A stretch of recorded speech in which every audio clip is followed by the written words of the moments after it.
Is tourism destroying cities? Residents of some of the most beautiful cities around the world have been protesting against tourism. And there has been anti-tourist violence in places like Barcelona and Venice. But why? There are 4 ways that tourism can affect cities: overcrowding, pollution, bad behavior, and rising prices. Let's begin with overcrowding. Venice, a city of 60,000 people, welcomes nearly 30 million visitors a year. That's 76,000 tourists a day.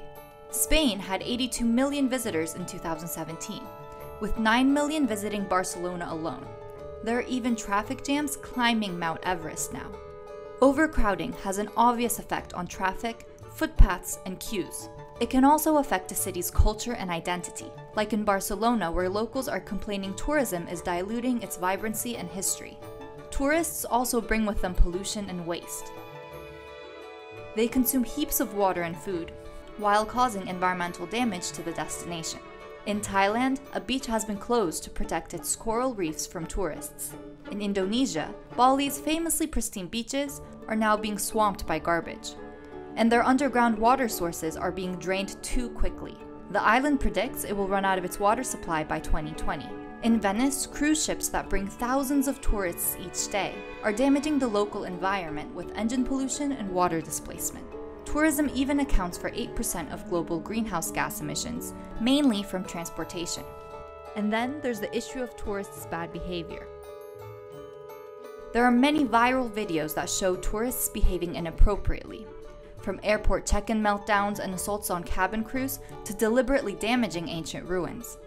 Locals in the Brazilian city of Rio de Janeiro are furious at drunk tourists at their infamous Ipanema beach.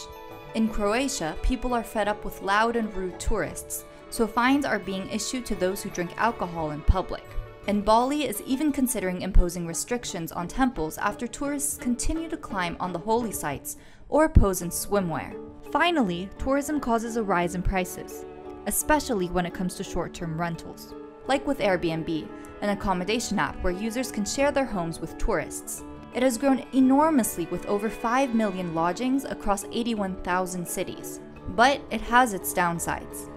Landlords in major cities make more money out of short-term leases on Airbnb, forcing local tenants to pay more. In some cities, it can raise housing prices as people look to invest in Airbnb homes. These rising prices are not just limited to Airbnb though. In Cambodia, citizens were evicted from fishing villages so that resorts could be built on the beaches.